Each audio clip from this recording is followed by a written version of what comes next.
Seriously? But you hear all these briefings but never think it's going to happen, especially with people you know. You see the two of them in action, but you think they're just like that and it's none of your business. When they went off with her in private, I didn't think that would ever happen. But when what happened came out the next day and people in the unit started choosing sides and those two Marines got reassigned to the other side of the base, we got slammed trying to pick up the slack. Leadership was totally stressed.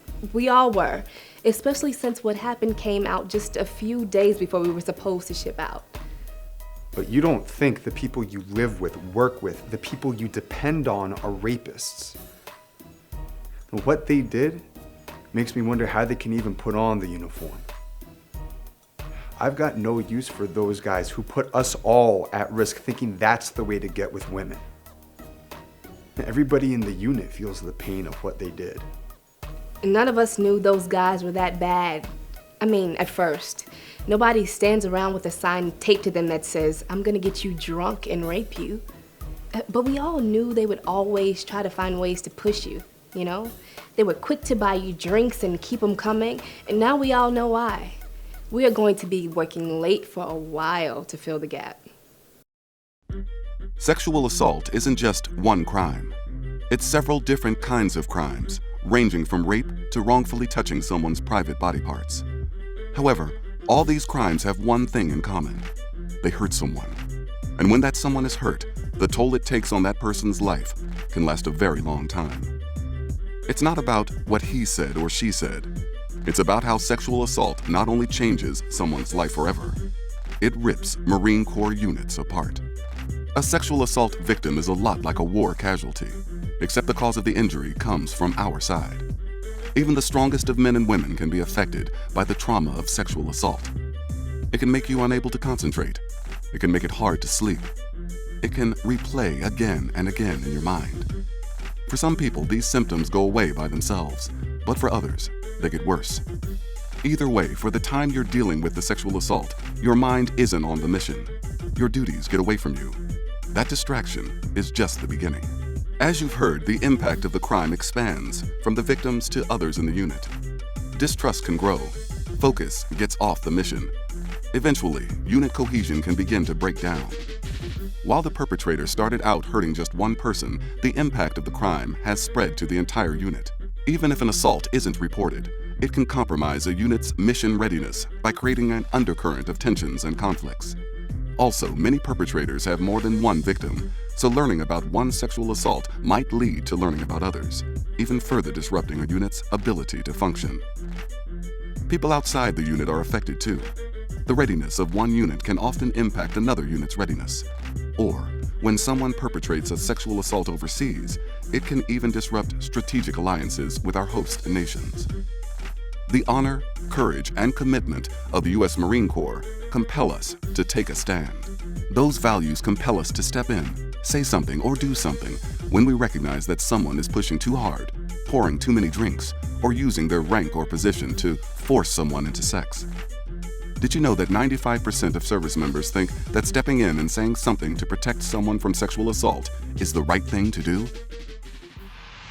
The best way to deal with sexual assault is to prevent it.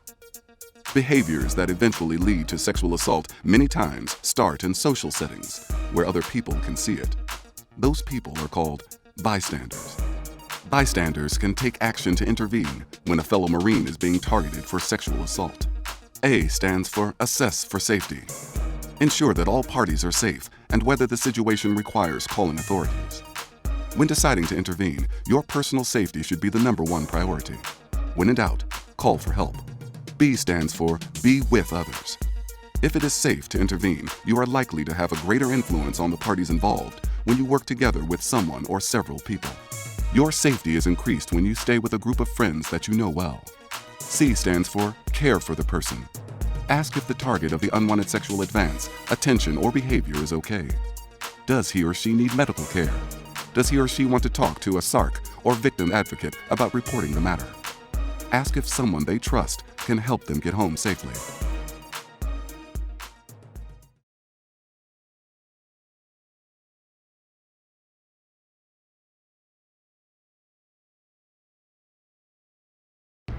Those guys are always trying way too hard to get with women. Sometimes it's just one guy alone. Other times he's got a friend or two that keep the drinks coming to keep other people away from the guy and his target. At first I thought he was just being nice, but then with all the booze, talk, and attention he was giving my friend, I knew something was wrong. And then his buddy kept trying to pull me away from my friend.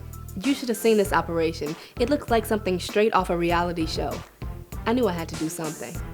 One method of bystander intervention involves making up a diversion or distraction to get someone out of a risky situation. While one person can do this, sometimes it is good to have a backup. If you know both parties really well, sometimes you can take a more direct approach. Step in and separate the two people.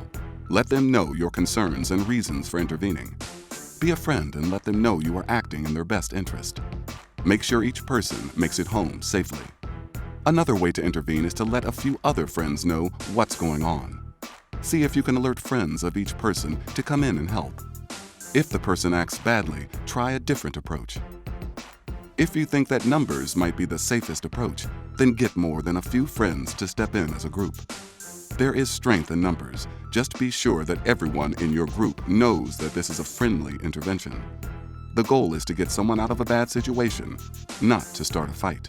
Sometimes the situation might be so touchy that you need professional reinforcements.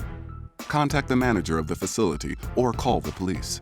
Voice your concerns clearly and directly. Monitor the situation until additional help arrives.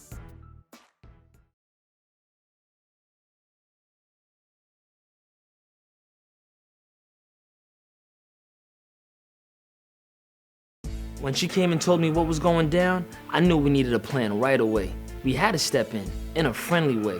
I had heard in a briefing about how we needed to help people without putting everyone's safety at risk. You can't get in people's faces when you step in. Being aggressive doesn't work. You have to avoid people getting violent. So we used distraction to get our friend out of there. So I pretended to go with her to act like a messenger. I let her friend know that the unit was looking for her for some last-minute tasking. That seemed to work pretty well. I took him over with me to my friend and told her that the gunny had been looking for us. He'd sent Corporal Lopez to come and get us. When Mr. Smooth asked my friend for her number, I offered to take his. I said, you can talk about whatever you need to when you both are sober. Funny, he wasn't so happy about that. But later on, when we explained to my friend what was really going on, she was really grateful. She felt pressured by that guy. But every time she tried to break away, he found some kind of way to keep her with him. Us Marines have got to take a stand. You don't just leave another Marine in harm's way.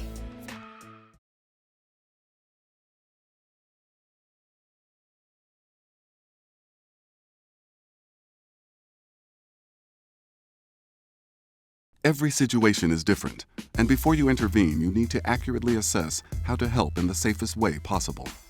Remember to rely on the ABCs to help guide your actions.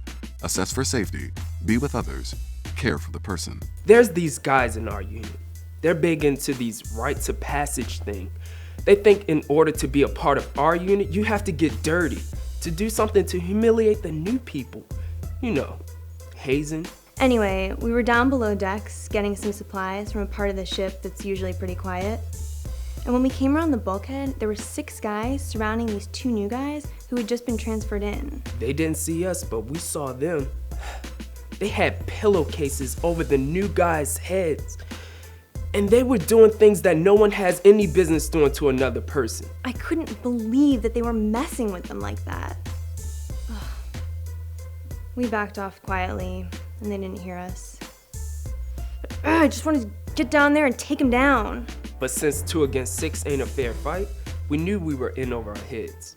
What would you do if you came across this situation? Remember to rely on the ABCs to help guide your actions. Assess for safety, be with others, care for the person.